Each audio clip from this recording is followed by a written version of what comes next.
Welcome back to the Lights Out podcast, bedtime stories for boys and girls for when the lights go out.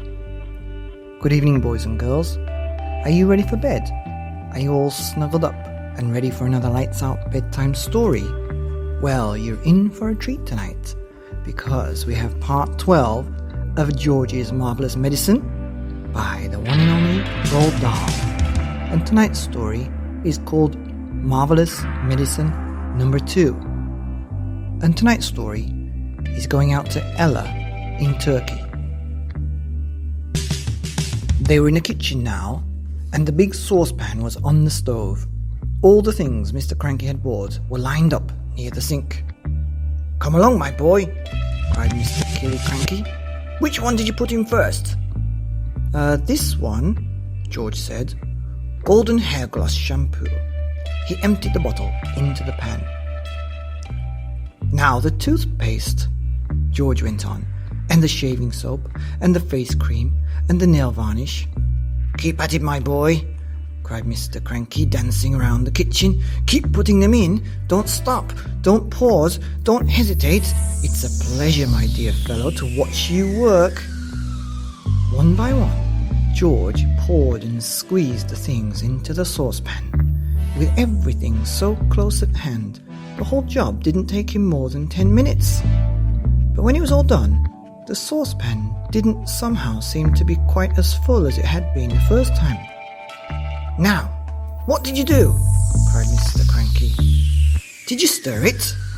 "I boiled it," said George, "but not for long, and I stirred it as well." So Mr. Cranky lit the gas under the saucepan, and George stirred the mixture with the same long wooden spoon he had used before. "It's not brown enough," George said. "Wait a minute, I know what I've forgotten." "What?" cried Mr. Cranky. "Tell me quick, because if we've forgotten even one tiny thing, then it won't work, at least not in the same way." "A quart of brown gloss paint," George said. "That's what I've forgotten." Mr. Killy Cranky shot out of the house and into the car like a rocket. He sped down to the village and bought the paint and rushed back again. He opened the can in the kitchen and handed it to George. George poured the paint into the saucepan. "Aha, that's better," George said. "That's more like the right colour." "It's boiling," cried Mr. Cranky. "It's boiling and bubbling. It's bubbling, George. Is it ready yet?" "It's ready," George said. "At least I hope it is." "Right," shouted Mr. Cranky, hopping about. "Let's test it. Let's give it to some chickens." "My heavens alive, why don't you calm down a bit?" Mrs. Cranky said, coming into the kitchen. "Calm down?" cried Mr. Cranky. "You expect me to calm down? And here we are mixing up the greatest medicine ever discovered in the history of the world. Come along, George. Dip a cupful out for the saucepan and get a spoon, and we'll give it to some of the chickens, just to make absolutely certain we've got the correct mixture." Outside, in the yard, there were several chickens that hadn't had any of George's Marvellous Medicine Number 1. They were pecking about in the dirt in that silly way chickens do. George crouched down, holding a spoonful of Marvellous Medicine Number 2. "Come on, chicken," he said. "Good chicken, chicken." A white chicken with black specks on its feathers looked up at George. It walked over to the spoon and went peck.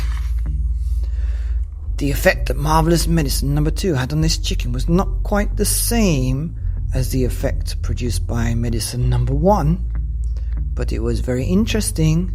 "Whoosh!" shrieked the chicken, and it shot 6 feet up in the air and came down again.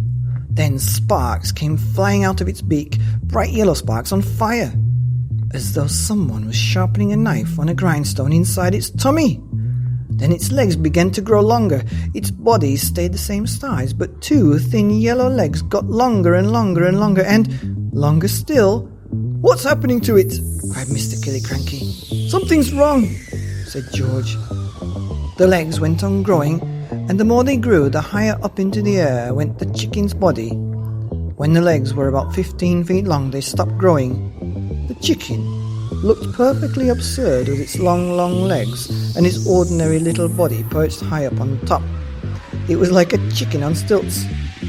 "Oh, my Saint Aunts," cried Mr. Killiecranky. "We've got it wrong. This chicken's no good to anybody. It's all legs. No one wants a chicken legs." "I must have left something out," George said. "I know you left something out," cried Mr. Killiecranky. "Think, boy, think. What was it you left out?" "I've got it," said George. "What is it, quick?" "Flea powder for dogs," George said. "You mean you put flea powder in the first one?" "Yes, Dad, I did. A whole carton of it." "Then that's the answer." "Wait a minute," said George. "Did we have brown shoe polish on our list?" "We did not," said Mr. Cranky. "I used that too," said George. "Well, no wonder it went wrong," said Mr. Cranky. He was already running to his car, and soon he was heading down to the village to buy more flea powder and more shoe polish. And that's the end of part 12 of George's Marvellous Medicine number 2, here on the Lights Out podcast, bedtime stories for boys and girls like you. Good night. This podcast is a stories podcast. The show has almost 300 episodes and has been ad-free all along, with no advertisements whatsoever. I don't believe that children who are drifting off to sleep should be blasted by ads for soft drinks or cars. They just need to hear the story. Seriously, we need stories, and as an educator, I feel there's nothing as powerful as a story. And as a dad, a father of 3 young kids who are drifting off to sleep every night to a story, who discover the magic within. I hope you can subscribe wherever you're listening, and I hope you can become a patron and keep this ad-free podcast going forever.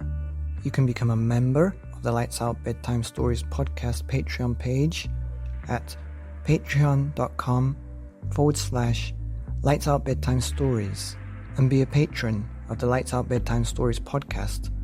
A big shout out to John D29 for becoming the first Patreon.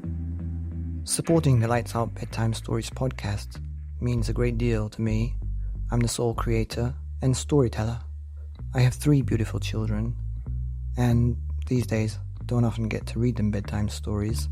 And so, to keep this show ad-free forever and going strong, please become a member of the Patreon page at patreon.com/Lights Out Bedtime Stories.